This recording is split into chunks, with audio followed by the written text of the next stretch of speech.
أعوذ بالله من الشيطان الرجيم. بسم الله الرحمن الرحيم. السلام عليكم ورحمة الله وبركاته. إن الحمد لله نحمده ونستعينه ونستغفره ونعوذ بالله من شرور أنفسنا ومن سيئات أعمالنا. من يهده الله فلا مضل له ومن يضلل فلا هادي له. أشهد أن لا إله إلا الله وحده لا شريك له وأشهد أن محمدا عبده ورسوله.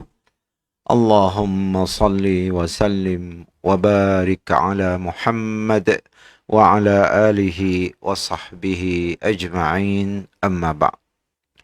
Syukur kepada Allah Subhanahu wa taala, dengan limpah kurnianya kita dapat dipertemukan lagi pada malam ini untuk sama-sama kita membaca kitab Al-Adabul Mufrad karangan Imam Bukhari.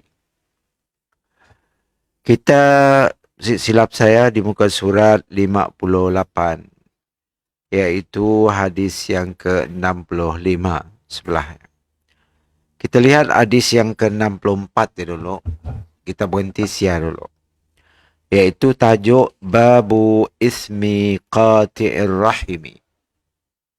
Bab pada menyatakan dosa orang yang memutuskan hubungan kekeluargaan. Hadis marfu', Haddasana Abdullah ibn Saleh. Abdullah ibn Saleh, nama orang yang okay. Tapi hadis tu daif, daif jiddan hadis tu. Haddatsana Abdullah ibn Saleh qala haddatsani Al-Laisu qala haddatsani Aqil an Ibn Shihab akhbarani Muhammad ibn Jubair ibn Mut'im anna Jubair ibn Mut'im akhbarahu annahu sami'a Rasulullah sallallahu alaihi wasallam yaqul la yadkhulul jannata qati'ur rahim. Daripada Jubair ibn Mut'im telah mengkhabarkan kepadanya bahwasanya dia telah mendengar Rasulullah sallallahu alaihi wasallam telah bersabda, tidak masuk syurga orang yang memutuskan hubungan kekeluargaan. Kalau kita lihat status hadis ini menurut buku itu daif jiddan, terlalu daif. Karena ada seorang yang matruk. Seorang yang matruk namanya Sulaiman Abu Aidan, matrukul hadis. Lihat juga dalam kitab Ad-Da'ifah. Kemudian ada juga dalam Al-Baihaqi dalam kitabnya Syu'abul Iman. Tapi hadis tu walaupun kita nangganya daif, tapi banyak hadis yang sama macamnya, arti yang diriwayat daripada jalur lain sahih. Okay. Makanya Bukhari nyangkah yuk hadis tu dalam tu. Karena di segi maknanya sahih. Tapi walaupun di segi periwayatannya adalah dhaif. Apa yang dapat kita ambil pelajaran daripada hadis tadi, hadis yang kita baca tadi? Hadisnya ringkas saja. La yadkhulul jannata qati'ur rahim. Ya bunyi. Nomadah bahawa betapa besarnya dosa orang yang memutus hubungan rahim, yang mana ia diancam tidak masuk syurga. Allah, la yadkhulul jannah. Karena kita nanggah di hadis sahih yang kita baca sebelumnya, semuanya menjurus ke arah itu. Tapi hadis ini riwayatnya yang dhaif jiddan itu, tetapi di sudut maknanya yang lebih kurang dengan hadis-hadis lain yang sahih tadi di sudut maknanya. Sebab ada yang mempertikai kena Bukhari ngembak hadis tu dalam tu. Macam nak pada saya tadi, apabila kita membaca sebab-sebabnya, di antaranya ialah Hadis yang dimbak dalam tu walaupun riwayatnya ada seorang yang matruk iaitu Sulaiman Abu Waidan. Itu merupakan matrukul hadis. Orang yang ada masalah dalam riwayat hadisnya. Tapi di sudut maknanya hadis ini banyak hadis yang serupa maknanya dengan hadis sahih. Cuma riwayat jalur tu daif. Jalur lain ada yang tidak daif. Okey. Macam ni cara kita supaya kita ngisi. Kadang-kadang kita tu dah biasa dengar jangan ngambil hadis daif, jangan ambil hadis daif ya. Kita jadi terkesan. Kita perlu study juga, tangga kena. Sebab Bukhari sih tahu kayaknya daif, tahu je. Dia orang hebat. Okey. Dia adalah orang yang hebat. Tapi sebab ianya si ngengkah dalam sahih Bukhari-nya. Hadis tu si ringkahnya dalam sahih Bukhari. Kerana benda tu si sahih. Munya sahih yang akan ngengkah dalam sahih Bukhari-nya. Jalurnya si sahih. Okay. Di sudut maknanya si bertentangan dengan hadis yang sahih. Karena yang kita baca lama tu tentang hukum, tentang masalah silaturahim, memang perkara yang serius dalam agama kita. Baik, jadi hadis ini memberi pelajaran kepada kita bahawa besarnya dosa orang yang memutus hubungan rahim, yang mana ia diancam tidak masuk syurga. An-Nawawi dan yang lainnya mengatakan yang dimaksud tidak masuk syurga adalah bisa bagi orang yang menghalalkan tindakan memutus hubungannya. Ya kata Imam Nawawi. Orang yang memutus hubungan silaturahim sampai si masuk syurga disebabkan olehnya menghalalkan. Boleh memutus silaturahim. Macam apa? Hanya menghalalkan. Membolehkan. Orang macam ya, memanglah masuk neraka. Karenanya menghalalkan perkara yang diharamkan oleh Allah. Sedangkan memutus silaturahim haram. Tapi yang kata macam kita madah, minum arak halal lah. Boleh minum arak, apa salahnya? Misalnya. Jadi orang macam ya dipanggil menghalalkan benda yang haram. Okey? Ia maksud Imam Nawawi dalam komentarnya tentang hadis tersebut. Bisa juga maksudnya yang lain adalah dia tidak akan masuk syurga bersama golongan pertama yang masuk syurga yang disebut dalam Quran as-sabiqun al-awwalun. Orang-orang sabiqun. Orang-orang yang pertama-tama kali masuk syurga. Siapa? Tidak sabiqun. Sabiqunnya saya silap adalah para sahabat Nabi. Yang hidup para nabi dan para sahabatnya yang dipanggil as-sabiqun al-awwalun. Orang-orang terdahulu yang mula-mula Islam. Orang lain benci Islam dan masuk Islam. Macam Abu Bakar, Umar, Utsman, Ali dan Khadijah bini Nabi dan sebagainya. Jadi mereka itu dipanggil as-sabiqun al-awwalun. Okey. Ianya tadi. Ia pelajaran yang dapat kita ambil. Baik. Kalau kita lihat di hadis seterusnya, iaitu hadis 65, hadis Qudsi itu. Tahulah apa hadis Qudsi? Okey. Tahu tak apa maksud hadis Qudsi? Nya tu hadis Qudsi tu, hadis 65 tu, yang merupakan hadis Hasan li ghairihi. Itu. Isnadnya Al-Bukhari. Di sini da'ib. Kerana Muhammad bin Abdul Jabbar ada dalamnya. Nya tu majhul. Cik tahu siapa? Nama ya. Yang nak bernama Muhammad bin Abdul Jabbar ya, majhul. Majhul tu pasal artinya tak dikenali. Siapa orangnya? Ya majhul. Diriwayatkan oleh Tayalisi, Ahmad, Ibn Hibban dan Al-Hakim. Al-Bukhari meriwayat melalui Saleh. Ada hadis yang sama tapi diriwayat di jalur lain, iaitu jalur Saleh dari Abu Hurairah. Hadis 5987. Ada juga Bukhari meriwayatkan. Tapi mengikut jalur lain. Jalur tu adanya no orang si dikenal te. Muhammad bin Abdul Jabbar. Ia majhul. Complicated nak kita nak faham hadis. Kalau kita si macam memang kita si tahu. Nah, orang apabila nanggap daif, lalu ditinggal. Kita sepatutnya nanggap daif, kita tanggal dulu apa penyebabnya. Sebabnya majhul kah, sebabnya matruk kah, sebabnya mudallas kah, sebabnya apa aja. Okay? Syaz kah. Ya, banyak penyebabnya. Ada ringan, ada berat dan sebagainya.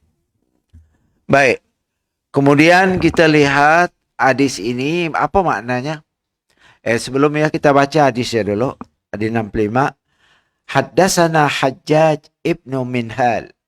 Qala haddatsana Syu'bah. Qala akhbarani Muhammad ibni Abdul Jabbar.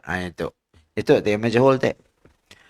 Qala sami'tu Muhammad ibni Ka'b annahu sami'a Aba Hurairah yuhaddithu an Rasulillah sallallahu alaihi wasallam qala inna ar-rahima sujnatun min ar-rahman. Taqulu ya Rabb inni zulimtu, ya Rabb inni kuti'tu, ya Rabb inni macam-macam. Aduannya dengan Tuhan. Inni sesungguhnya aku. Ya Rabb, ya Rabb. Tunggahnya sampai 3 kali nunggah Allah.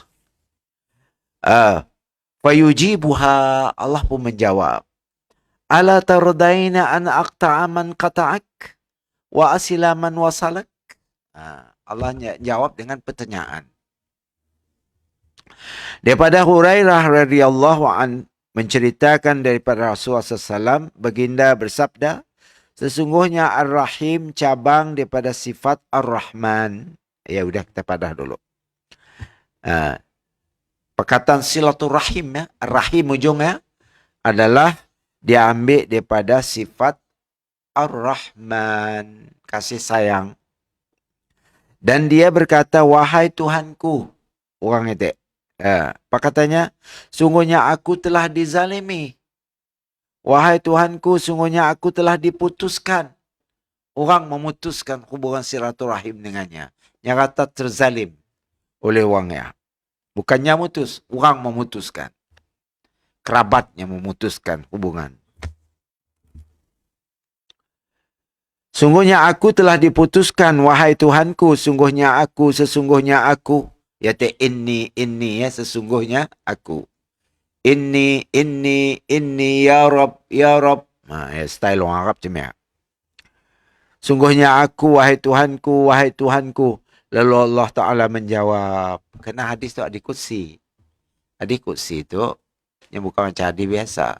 Okay? Yang meriwayatkan hadisnya adalah Nabi Muhammad sendiri. Ya, hadis Qudsi. Sebab ya dalam hadis Qudsi kita mesti akan ada nemu firman Allah. Bukan Quran. Firmannya dalam hadis Qudsi. Yang membezakan antara hadis Qudsi dengan hadis-hadis lain.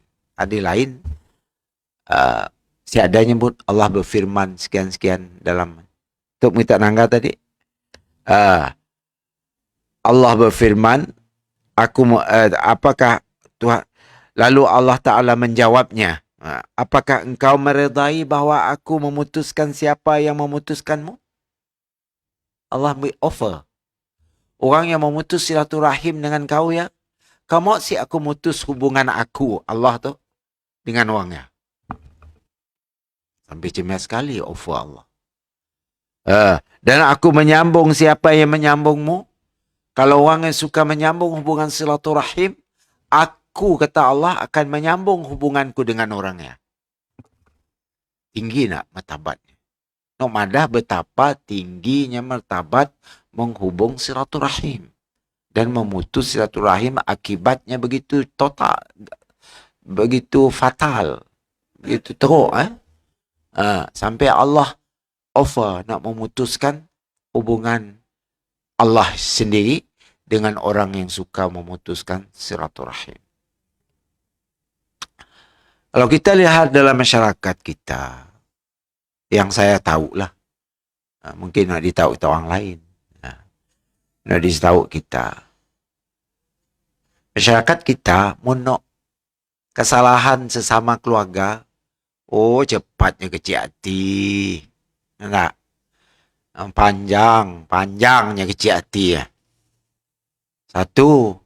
Kedua, sip bertegur sapa dan sebagainya. Sip jalan raya dan sebagainya.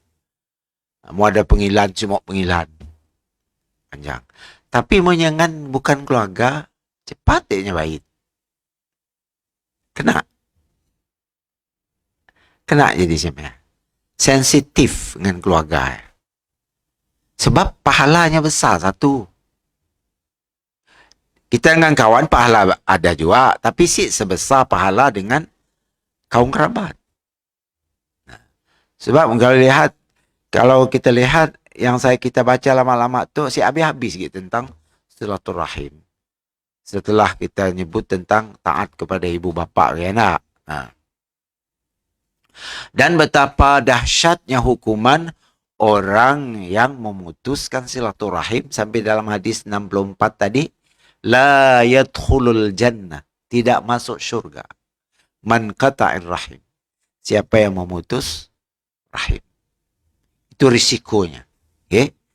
Maka saran saya rasalah, karena kita pernah berlaku benda macam pada diri kita lah, pengalaman.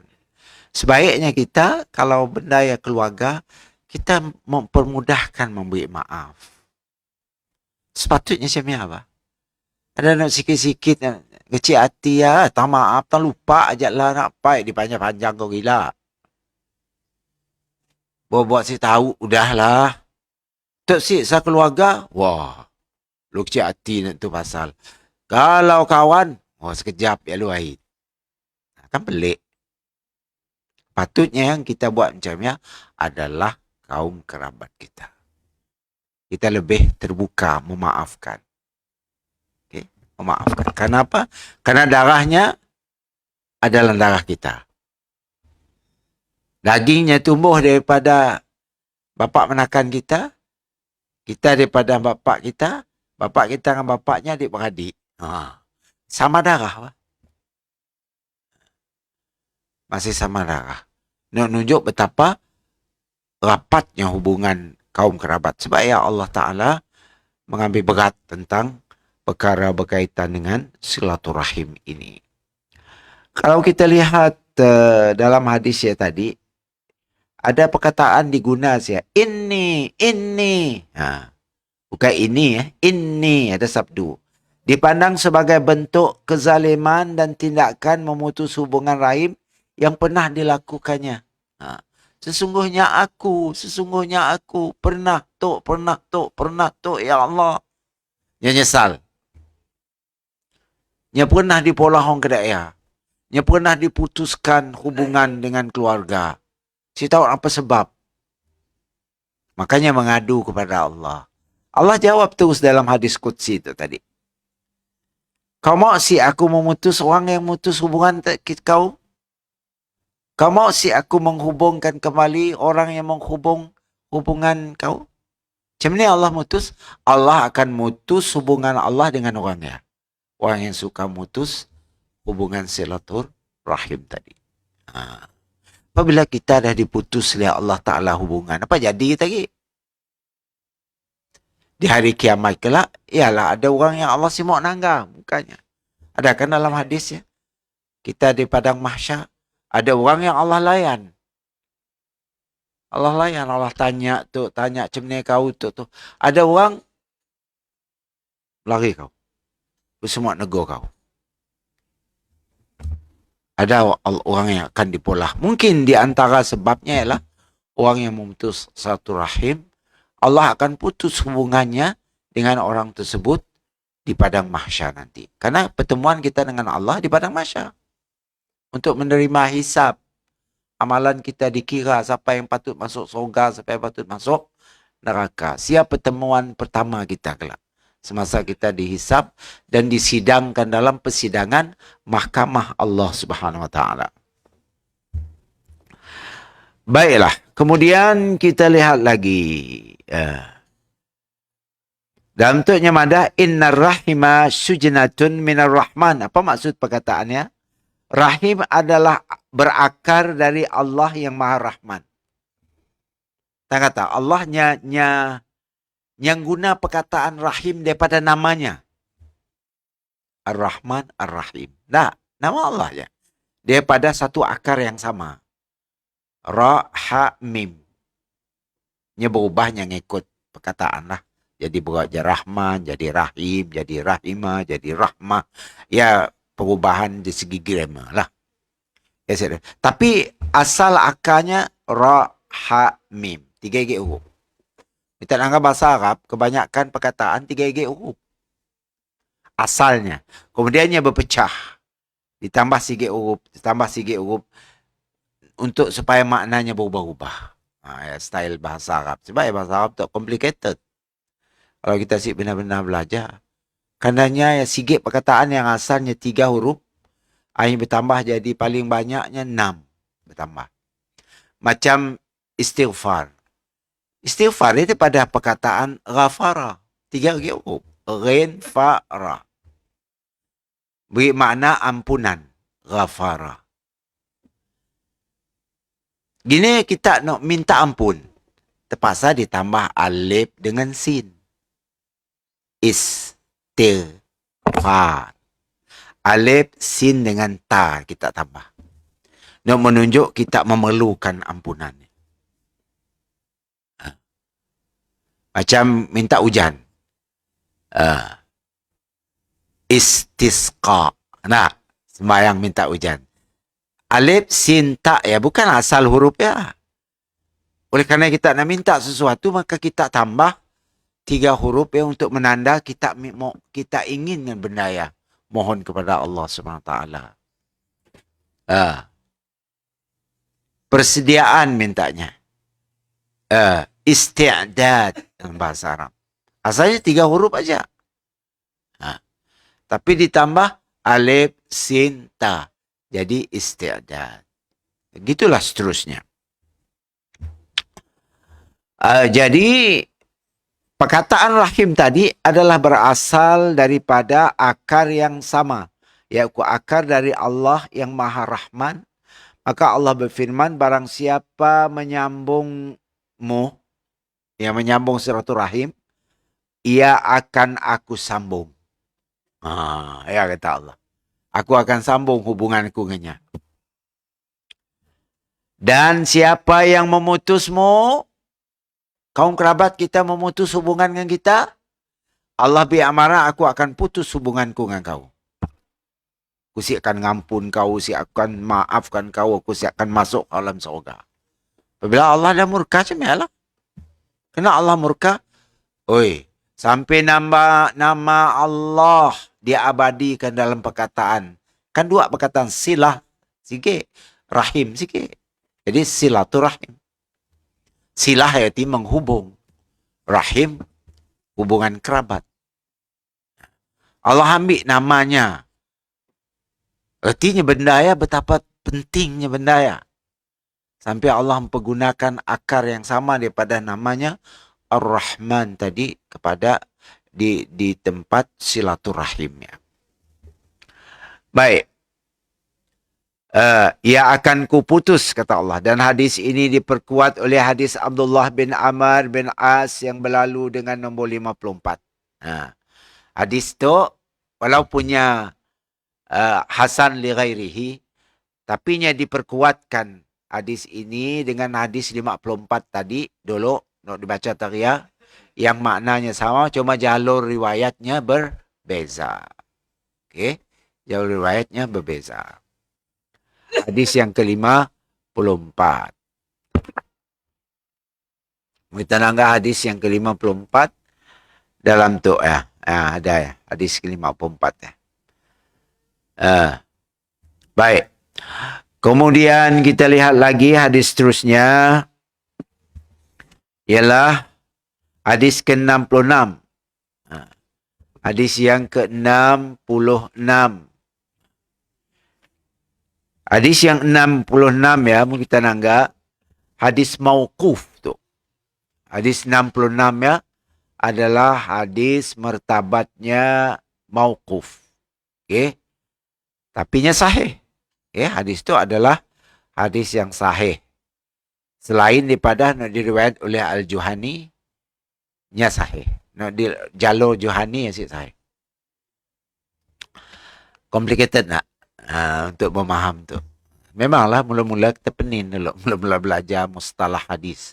Yang ada satu mekanisme pelajaran, formula untuk mengenal hadis.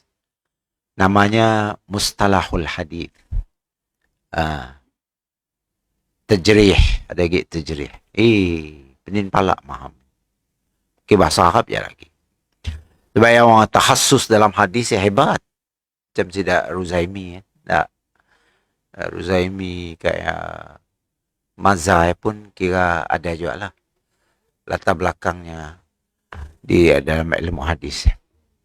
Wah, hebat. Kita belajar cuma merupakan pelajaran pilihan.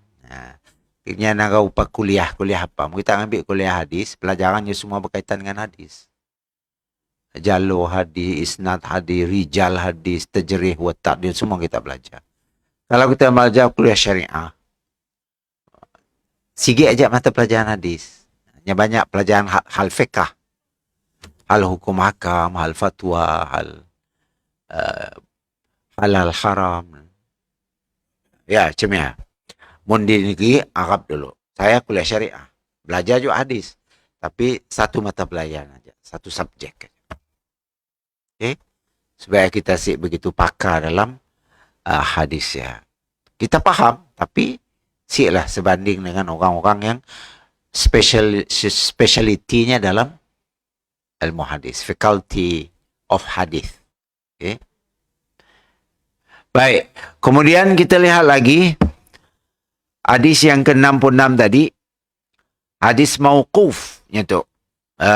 Hadis tu hadis mauquf. Daripada Sa'id ibn Sam'an, dia telah berkata, aku telah mendengar Abu Hurairah radhiyallahu anhu berlindung daripada pemerintahan kanak-kanak dan orang-orang bodoh. Tu lain lagi. Lalu telah berkata Sa'id ibn Sam'an, maka telah mengkhabarkan kepada aku Ibnu Hasanah al-Juhani, bahwasanya dia telah berkata kepada Abu Hurairah, apakah tanda yang demikian itu? Abu Hurairah menjawab bahawa diputuskan hubungan keluarga, ditaati orang yang sesat menyeru kepada kejahatan, dan diderhakai, yakni dilawan orang yang menunjuk kepada kebenaran. Ya, akibatnya melantik biar kecil jadi pemimpin. Akhirnya itu dah mula. Ditubuhlah parti muda. Dipelopori oleh Said Sadiq. Itu kelahi dengan kerajaan perpaduan. Wahalnya enggak sikit kesi lah. Tua Ijah. Okay, ngugut orang. Okay. Benar menteri dia ngugut. Ayalah betul lah hadis tu tadi.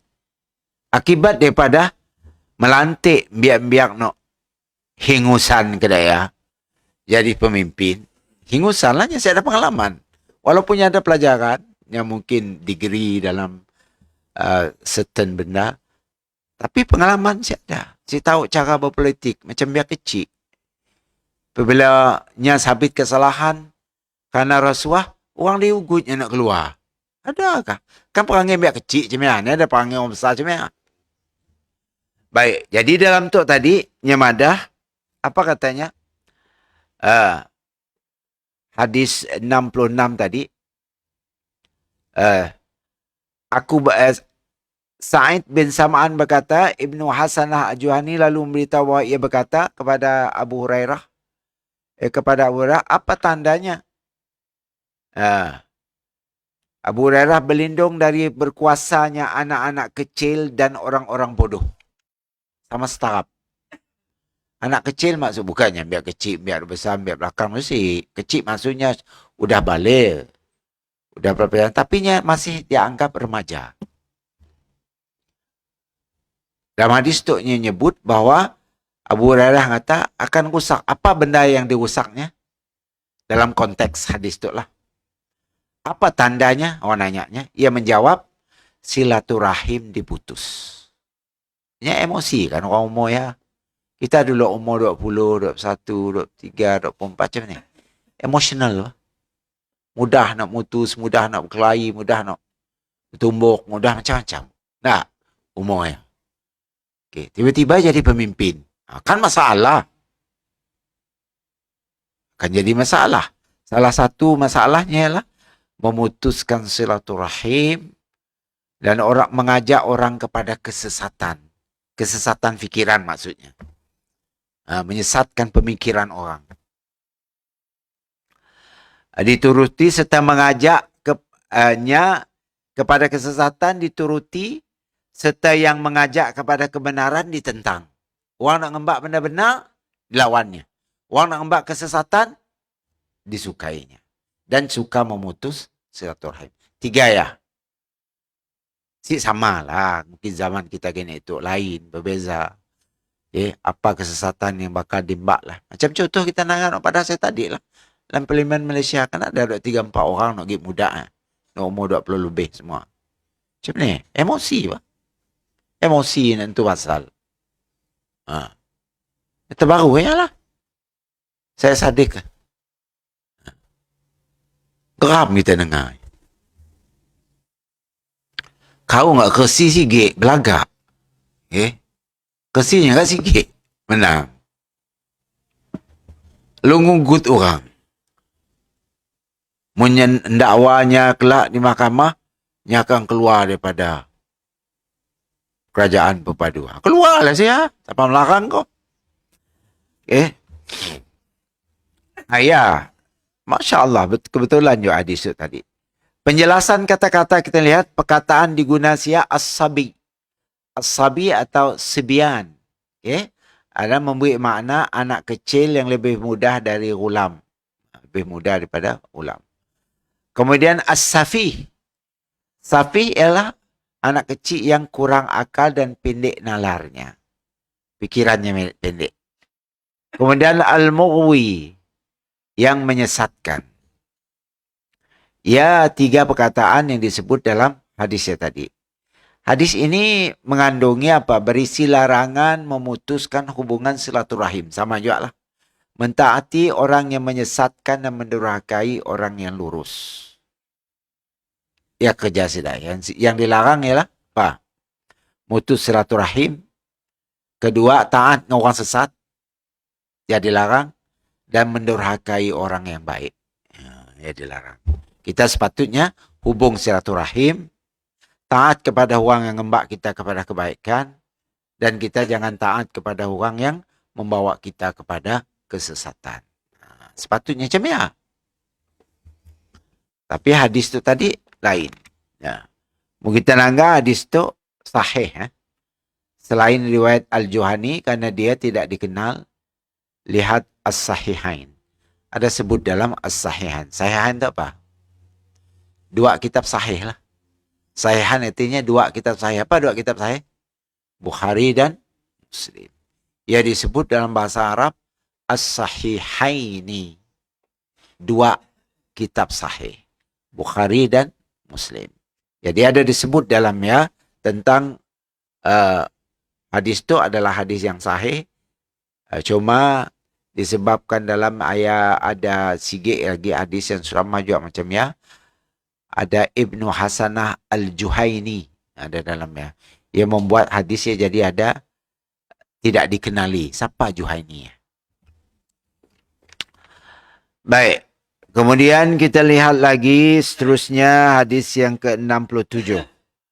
Tajuk baru lagi. Babu uqubati qati'ir rahim fid dunya. Bab pada menyatakan hukuman bagi orang yang memutus silaturahim di dunia. Apa hukumannya? Di dunia. Hadis marfu'. Hadis itu adalah hadis yang marfu'. Hadis yang ke-67 tu. Hadis yang marfu'.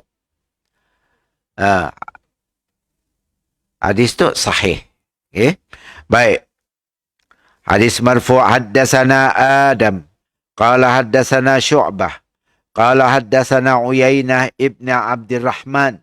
Qala sami'tu Abi yuhaddithu an Abi Bakrata qala qala Rasulullah sallallahu ma min zambin ahra an yu'ajjilallah li sahibihi al-'uqubah fid dunya ma'a ma yaddakhiru lahu fil akhirah min qati'atir rahim wal baghi.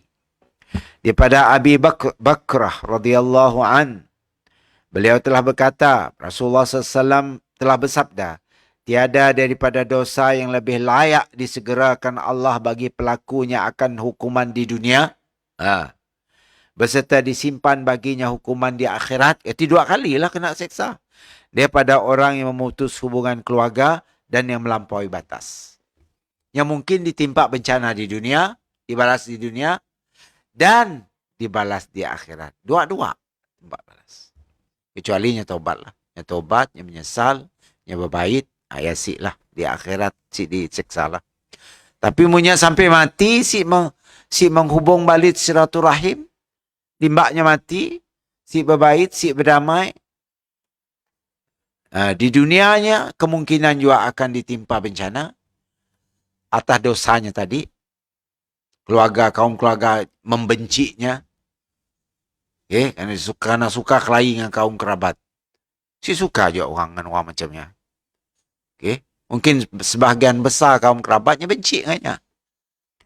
Merupakan salah satu pembalasan daripada Allah Subhanahu Wa Taala. Dan yang kedua, hukuman akhirat sedang menunggu. Hukuman akhirat sedang menunggu. Rupanya kita dibalas 2 kali. Dibalas 2 kali. Di dunia, kita dahaka dengan ibu bapa sama. Dibalas 2 kali. Di dunia, di akhirat. 2 kali balasan. Jangan main-main. Kecuali kalau kita taubat dan kita minta maaf, insya-Allah Allah Subhanahu Wa Taala menerima taubat dan memaafkan kita, insya-Allah. Baik. Ma min zambin ahra an yu'ajjilallah tadi. Tidak ada dosa. Apa yang madah tadi? Tidak ada dosa yang disegerakan hukumannya di akhirat. Kecuali dosa pertama tadi, mutus silaturahim. Kedua, membenarkan benda yang salah, sesat. Dan menyalahkan benda yang benar. Si mau ikut benda benar, suka ikut benda nak salah. Pengaruh-pengaruh daripada kawan-kawan nak jahit-jahit, dia ikutnya. Nak bagus-bagus daripada keluarga, daripada akal fikiran kita yang baik, pelajaran kita mencegah kita melakukan perkara tersebut, kita si mau ikut. Tapi nak dimbak kawan, nak jahit-jahit, semua dia ikut. Orang macam kemungkinan Allah Ta'ala akan menyegerakan balasan dosanya di dunia. Dengan cara macam-macam lah. Seksa tu semestinya kita kena bunuh kasih. Jiwa tasik tenteram. Salah satu balasan di dunia. Banyak berpenyakit. Kita stres. Pikiran kita stabil. Malah nak marah aja. Salah satu seksa-seksa yang berupa seksa di dunia. Yang Allah beri. Kelak seksa yang lebih dahsyat lagi sedang menunggu kita di akhirat. Dalam untuk tadi madah, seksa yang bakal menunggu kita di akhirat nanti tentulah lebih dahsyat lagi daripada dosa yang dibalas di dunia ini. Baiklah. Kemudian hadis yang ke-68. Tajuk baru lagi. Babu laisal wasif bil mukafi. Bukanlah penyambung silaturahim orang yang membalas. Hadis yang ke-68. 68. Apa bunyinya? Hadis itu adalah hadis yang marfu'. Hadis itu adalah hadis riwayat Bukhari dalam kitab Al-Adab. Bab laisal wasil bil mukafi. Hadis nombor 5991. Apa kata hadis ini? Hadis marfu', haddatsana Muhammad ibn Katsir. Haddatsana Muhammad ibn Katsir qala akhbarana Sufyan anil A'mash wal Hasan ibn Amr wa Fitr an Mujahid an Abdullah ibn Amrin qala Sufyan lam yarfa'hu al-A'mash ila an-Nabi sallallahu alaihi wasallam wa rafa'ahu al-Hasan wa fitrun 'anil Nabi sallallahu alaihi wasallam qala laisa al-wasi bil mukafi walakin al-wasil alladhi idza quti'at rahimuhu wasalaha. Untuk pengajaran daripada hadis tu. Apa maksud hadisnya tadi? Cuba kita lihat maknanya. Sebelah ya, muka surat 62. Telah mengkhabar kepada kami Sufyan daripada Al-A'mash, Hasan bin Amri dan Fitr, daripada Mujahid, daripada Abdullah ibn Amri radhiyallahu anhum. Telah berkata Sufyan Al-A'mash tidak mengangkatkan hadis ini kepada Nabi, tapi Al-Hasan dan Fitr mengangkat hadis ini kepada Nabi SAW. Baginda SAW bersabda, bukanlah orang yang menghubungkan itu sama dengan orang yang membalas seumpamanya. Akan tetapi orang yang menghubungkan itu adalah orang yang apabila diputuskan hubungan keluarga, dia menyambungnya. Itu ajaran kepada kita. Banyak orang salah fikir. Salah cara. Aku dah baik dengan nyatek tegur sekejap dah baik. Yang fikir macam ni dah dianggap menyambung. Kayak asyik tegurnya agak bila-bila. Sekali tak ajak tegurnya. Ia bukan dianggap sebagai menyambung silaturahim. Orang dianggap menyambung silaturahim ialah lepasnya bermaaf antara satu sama lain, ia berterusan menyambung hubungan silaturahim itu sampai bila-bila. Bukan hanya untuk melepas batuk di tangga aja, bukan. Jadi kita nak, kau lama dah kelahi dengan dia. Baga, agaklah salam. Okay, maaf dah. Sudah. Lama hati no masih sakit hati. Okay. Ayah bukan dianggap menghubung silaturahim. Kalau hanya sekadar macam ya. Baik, kita lihat penjelasan perkataan yang digunakan dalam hadis itu. Al-wasil misalnya. Orang yang memberikan kebaikan kepada orang lain, bahkan ia tetap memberikan kebaikan kepada orang yang tidak mau memberinya. Ya sepatutnya. Walaupun orang yang asyik suka, kita tetap terus keep in touch dengannya. Jangan putus. Walaupun mungkinnya putus, kita berterusan menyambung hubungan silaturahim. Nampak macam asyik suka je aku. Tandanya. Kita tetap ngagaknya, apa khabar kau? Baik. Mau ada hadiah beri dengannya. Ada makanan beri dengannya. Buat baik dengannya. Si juga malas. Kita tetap juga terus berbaik dengannya. Kena? Apa sebab?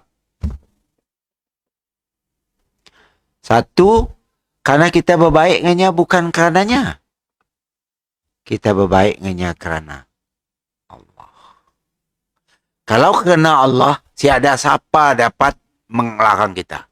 Tiada sebab lain yang membuat kita baik dengannya kecuali hanya kerana aku menuntut keredaan Allah Ta'ala dan aku semua dihukum Allah Ta'ala di akhirat kelak.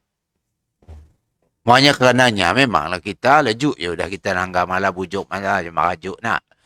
Lejuk je.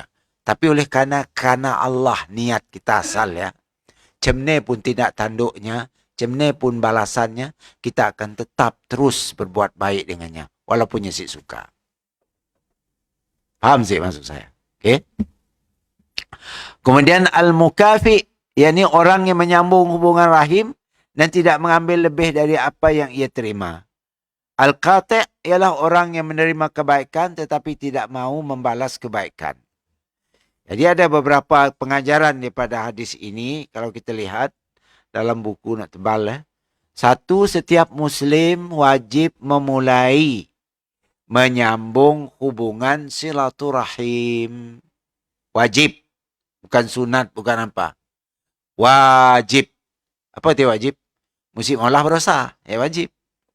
Mengolah dapat pahala. Ya wajib. Okay. Wajib memulai. Kita mula, jangan nunggunya mula. Aku si salah tanahnya lah mula. Si kira macam ni. Kau mula aja. Walaupun kau si salahnya yang salah. Kena siapa? Kena Allah. Bukan kenanya. Kena Allah. Supaya kita si diputus oleh Allah Ta'ala di akhirat kelak. Okay? Supaya kita diputus oleh Allah Ta'ala di akhirat. Kan tadi dia madah, siapa mutus silaturahim, aku akan putuskan, kata Allah. Hubungan aku dengannya. Setiap Muslim wajib memulai menyambung hubungan rahimnya dan tetap mempertahankan hubungan itu. Mempertahan, meskipun mereka tidak mau memberikan balasan yang baik. Walaupun ada sambutan, ya tetap juga. Agaknya. Mendapat ada hadiah, beri hadiah dengannya. Kelakar benda-benda baik dengannya. Yang si mau jawab, menjus muka yang tepi, tandanya menjus. Kita kelakar aja. Okay? Kita terus buat baik dengannya. Kenapa? Karena kita mau reda Allah. Bukan redanya. Nyanak si reda dengan kita. Ada menjus 24 jam dengan kita. Tapi, kita mau reda Allah. Kita si mau, nyam pusik reda, Allah pusik reda. Kan habis cerita dah kita, dunia akhirat kena. Biarnya si reda dengan kita, tapi Allah reda dengan kita di akhirat. Karena kita yang memulai berbuat baik, walaupun si ada reaksi baik daripada orang itu tadi. Cantik sebenarnya. Islam ngatur suatu hubungan silaturahim dengan kita sesama kaum kerabat. Bagus bah caranya nyusunnya. Punca pertamanya kita perlu niatnya lillahi ta'ala. Kalau kita lillahi ta'ala, semua benda akan selesai. Kalau kerananya, memang selesai. Kadang setiap kali telangannya menjus, geramnya hati. Tak geramnya hati, kenaknya tu. Aku macam-macam dalam baik, masih je menjus muka dengan aku je. Kita berjarah pun muka nyinggung ke lain. Nah, salam. Ya, atau ujung tarik dia aja. Ha? Kan kau makan durian. Perangainya kedai ya. Okey. Apa kena mengenak dengan durian, Nordin?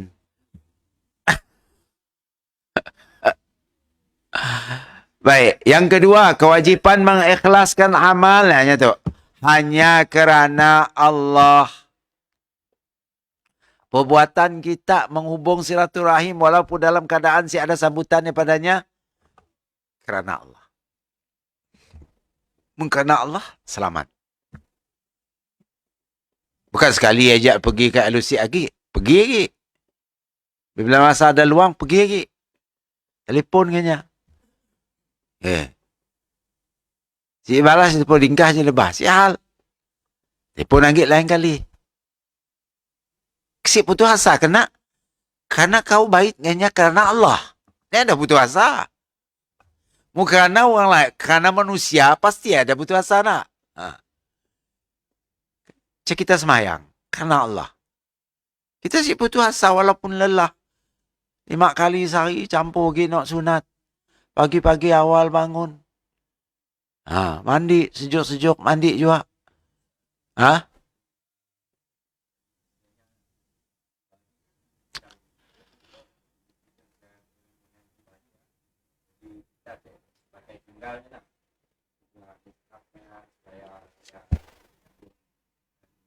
Silaturahim.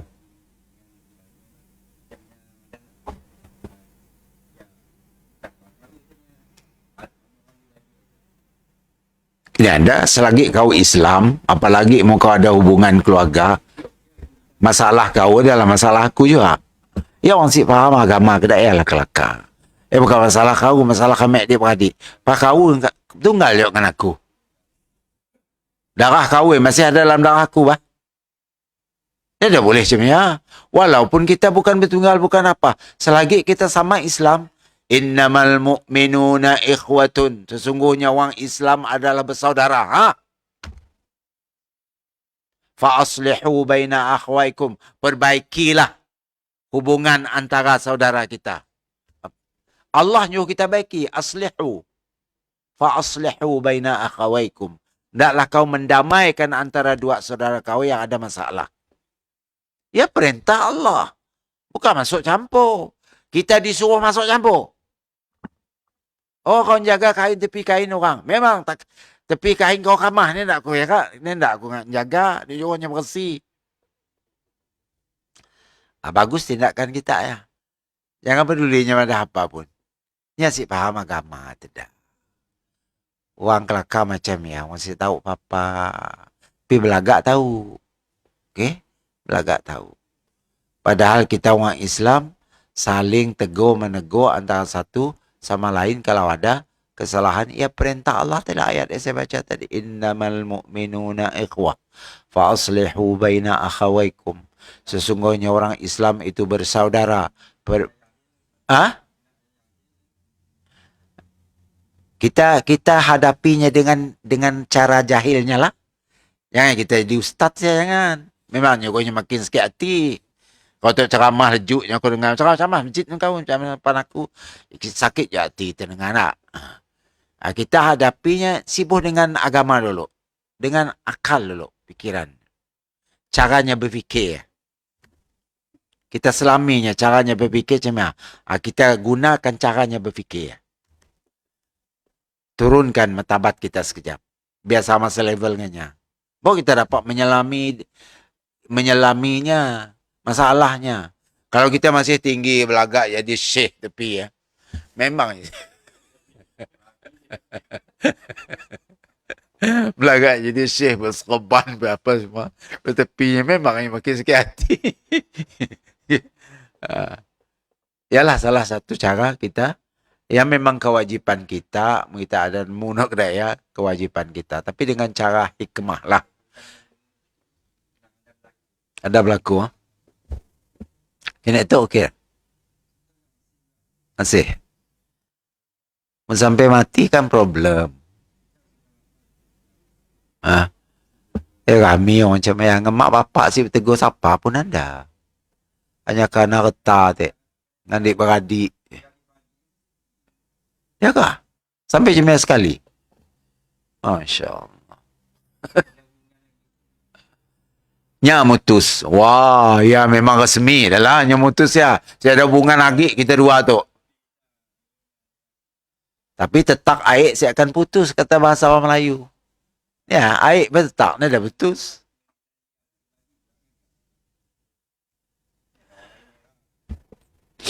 Mana dia beradiknya baik. Dia beradik ni dah putus ke daerah tak. Saya dah jangan agak lagi. Nyesi ingat bahawa satu masanya pun akan mati juga. Baik.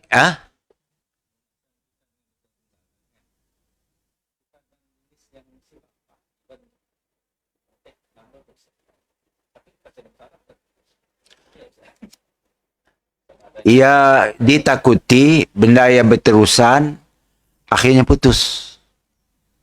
Putus tu bukan artinya aku putus kau. Bukan macam ya. Putus dengan cara perangai, si mau nego, si mau bermesra, si mau saling ziarah menziarah, kan ujungnya jadi putus. Si ada kasih sayang dalam hati ya. Si ada kontak. Letrik ke saya dah.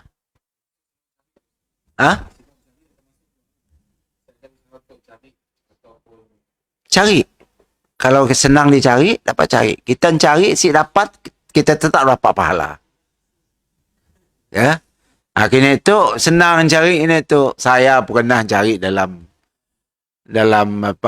Facebook dengan dalam WhatsApp. Banyak dah saya boleh. Orang nak si upahnya bukan keluarga, kita anggap mas saya upah keluarga padunya.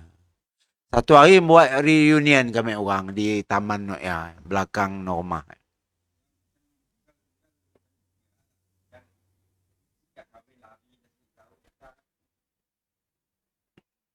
Nak susah kita nak menghubungi ya, kita si berdaya lah nak mula apa-apa.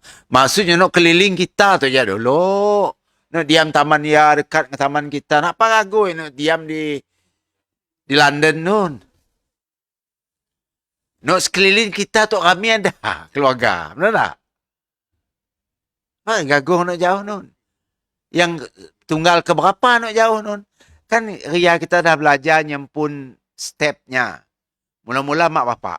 Ya, paling dekat hubungan silaturahim perlu diambil kira. Ibu bapak. Kemudian adik-beradik. Kemudian bapak menakan, mak menakan. Dua-dua belah pihak. Kemudian anak mak menakan, pak menakan kita, sepupu kita. Kemudian pupu dua kali. Kemudian 23 kali umur masih hidup. Macam ya? Kita turun. Nak paling dekat dulu. Keluarga kita, adik-beradik tempun. Apakah hubungan kita adik-beradik kita dah okey? Siap pastikan dulu. Kerana yang paling dekat. Hubungan kita dengan mak bapak kita dah okey? Hubungan kita dengan adik-beradik, dengan bapak menakan, adik-beradik mak kita, adik-beradik bapak tak? Dah okey ke si? Akaya baru turun step lain di depan. Ialah seterusnya step lain di depan. Macam ya. Saya rasa nak cari keluarga nak dekat ya ajak udah. Makan masa. Nak? Makan masa. Belum lagi nak pupu yang memang susah nak cari. Okay. Kemudian yang ketiga, Muslim tidak seyogianya memutuskan kebaikan hanya kerana dia mendapat perlakuan buruk. Jangan. Hanya kerana si mau melayan kita buat baik, kita pun mutus. Si boleh. Dah kau si mau baik, putus ya terus. Si boleh. Kita sebagai orang Muslim, kan yang nyebut Muslimnya. Seorang Muslim, kau ngaku kau Muslim, kau si mudah merajuk ke dia. Kenapa?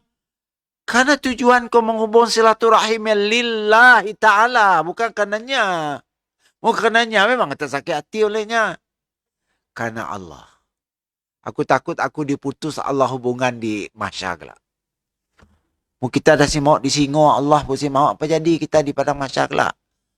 Lagi kau tak Allah aku si mau kelakang kau. Ada kan dalam hadis. Allah si mau. Ada certain orang Allah si mau kelakang. Malaikat ambil intikam dan neraka. Dah. Habis. Mungkin di antara kesalahannya ialah orang yang suka mutus silaturahim. Di antara kesalahannya. Walaupun macam-macam lagi lah kesalahannya. Cuba tak gambarkan kita datang ke padang mahsyar dalam keadaan telanjang, bugil, segala macam nak disebut kita ria. Tiba-tiba sampai di sia, Allah si mau beri muka. Macam ni. Ada harapan cerah lah masuk neraka. Si beri muka, dia ambil nota amal kita pakai belah kerek, ya pun kita tak takut. Nah, ambil. Beri kanan, ashabul yamin dalam Quran. Diberi dengan tangan kanan. Wa ashabus shimal. Beri dengan tangan kiri. Kan banyak sebut dalam Quran tak? Ashabul yamin, ashabus shimal. Ada yang ditikam. Ambil. Apalagi Allah aku si mau kelakang kau. Macam ni. Ya kemungkinan di antara sebabnya adalah memutus silaturahim dengan kaum kebaikan. Untuk pada tadi Muslim, seorang Muslim tidak sepatutnya, sayogia artinya sepatutnya, memutuskan kebaikan hanya kerana dia mendapat perlakuan buruk daripada orang yang nak putus yang silaturahim tak. Atau kerana tidak mendapat balasan yang sama. Jangan. Kau bukan kerana material kau baik dengannya. Ya aku baik dengannya ni tahu dia mau beri apakah? Bukan. Mun kerana ya memanglah kau kan feras punya si mau baik. Kerana kau ada ngidam sesuatu daripadanya. Itu banyak duit mau aku baik dengannya malahnya beri duit aku kali. Tapi kalau kerana Allah yang beri duit, kanya si beri duit, kanya mau kasih berbaik kita, si mau kasih dia berjarah, si mau kasih. Aku si peduli. Yang penting aku baik dengan kau kerana Allah. Dia dapat orang melarang. Apabila dah kerana Allah. Okey? Siapa orang melarang? Ia sepatutnya tindakan kita sebagai seorang Muslim. Baik dalam tu nombor 3 di buku tebal. Engkahnya Muslim tidak sepatutnya memutuskan kebaikan hanya kerana dia mendapat perlakuan buruk atau kerana tidak mendapat balasan yang sama daripada orangnya tadi. Baik, itu hadis yang ke-68. Hadis yang ke-69, lang-lang, sikit. Hadis marfu', hadis ke-69 ya. Hadis sahih juga diriwayat oleh Tayalisi daripada Ahmad dan Al-Hakim. Bukan Al-Hakim, N yang salah, M ujungnya. Al-Hakim. Dalam buku tebal. Haddatsana Malik ibni Ismail. Qala haddatsana Isa ibni Abdurrahman an Talha. An Abdurrahman ibni Ausajah. Anil Bara. Qala ja'a A'rabiyun faqala ya Nabi Allah. Allimni amalan yadkhuluni al-jannah. Qala in kunta aqsarta al-khutbah laqad a'radta al-mas'alah. A'tiq an-nasama wa fukka ar-raqabah. Qala aw laysata wahidan. Qala la itqu an-nasama an ta'tiqa an-nasama wa fakku ar-raqabah an tu'ina 'ala ar-raqabah wal manihah ar-raghub wal fai'u 'ala zir-rahim fa illam tutiq dzalika fa amru bil ma'ruf wanha 'anil munkar fa illam tutiq dzalika fa kuffa lisanaka illa min khairin. Ayat bunyi hadisnya. Hadis tu nampak macam perlu masa sikit lah. Saya rasa kita setakat tu aja dulu. InsyaAllah kita akan sambung lagi. Wallahu a'lam bissawab. Aqulu qawli hadha wa astaghfirullah li wa lakum. Assalamualaikum warahmatullahi wabarakatuh.